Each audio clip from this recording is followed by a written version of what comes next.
My name is Wes McNeese, Reverend Wes McNeese, and I'm president of the Ministerial Alliance of Springfield and vicinity.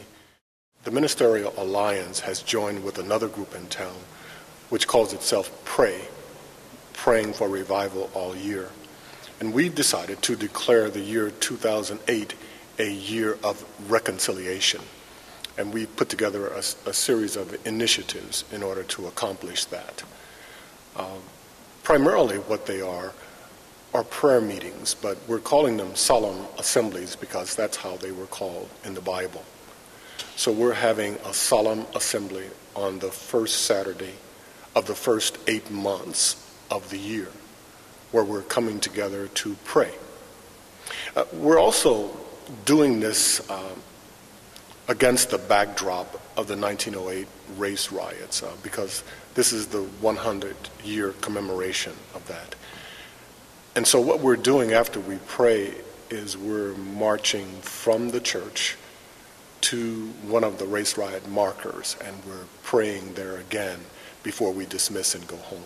There is that sense that because of those race riots, there's a real division in the city of Springfield on many different levels. We talk about division among racial lines, of course, and divisions among geographic lines. The city seems to be divided in, one side versus the other. Divisions along financial lines. There are the people who have and the have-nots. And so we see a lot of areas of division, and we're hoping for a reconciliation across all those lines and more. The whole idea of coming together on those Saturdays is to pray to God.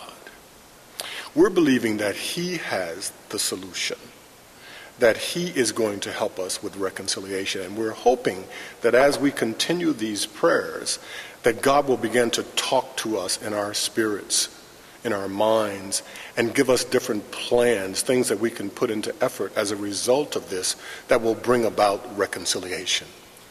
If you asked any one member of the committee, I would imagine that he or she has some thoughts about what it looks like to them and what they would like to see happen. But mostly what we're saying is that we're hoping that God will give us some direction as a group, collectively, what we should be doing. We know the formula for what's going to happen when we're inside the church, and that's pretty much sort of set in stone. I mean, there's some flexibility in terms of who might pray and what songs we might sing, but we have an overall formula. But I'll give you an example. I said to the people as they were leaving the first and the second time, walk with someone that you don't know. Talk with someone that you didn't come here with. And let's begin this process of getting to know one another better and reconciling. Because yes, it's not going to take place inside the Solemn Assembly necessarily. It begins there because I believe the Lord is going to bless our effort, but it's really going to happen with the relationships we make outside that. I'm encouraged because even the photographs that I've seen, they show blacks and whites together and people from other ethnic backgrounds. They're all there. They're all praying for the same effort. And that's what we're trying to accomplish. But you see, we don't want just to see that on these given Saturdays, but wouldn't it be nice to see that every Sunday? So I'm hoping some relationships will be formed and some collaborations will come out of this where we can see, we can do it on this particular day. Hey, we actually could do this every day if we wanted to. Certainly I have some thoughts, but I have to quickly add that I am a transplant. I came back to Springfield in 2001, so I've lived here now for about 7 years. But still, I'm sensitive to racial issues because I am an African-American male, and so I'm very sensitive to what's going on around me. I don't find Springfield to be racially oppressive. I really don't. But I believe that there's an underlying racism. I encounter it every day on my job and when I'm driving my car and when I go to the mall. There's still that sense that people from my ethnicity, for instance, are somehow inferior, somehow not where they should be. And so that is definitely in Springfield as well, but it's not an overtly racially oppressive city. I don't get that sense at all. But I wish that people could begin to think of one another on more of an equal level. I wish that we could do more things together and there wasn't such a schism between us. So that's the way I see Springfield. Now, because of who I am and the job that I have, I get to move around at a lot of higher levels than many of my sisters and brothers. But even at those levels, I still find the racism. It was our opinion that this being the 100th year, this commemoration, that it was certainly going to be brought up by someone.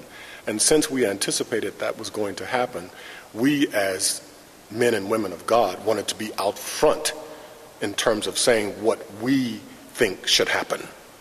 Okay, what should be done on this commemoration? And we settled upon reconciliation. We believe the Lord helped us to settle upon that. That's the first thing. The second thing is, I think you can't hide it. You know, I am taught that one of the first steps in reconciliation is acknowledgement. Acknowledgement that there is something for which you need to reconcile. So I'm not shy about talking about the 1908 race riot.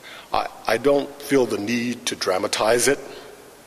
I don't feel the need to beat anyone over the head with it, because as you pointed out, a lot of these people are dead and gone, and many people in Springfield don't even know about it, or certainly were not involved in it. But I think it's worthwhile for people to know what the history of this city is, and they might better understand why there are some of the divisions that we now see. So I think recognizing, acknowledging the 1908 race riots is probably the right thing to do.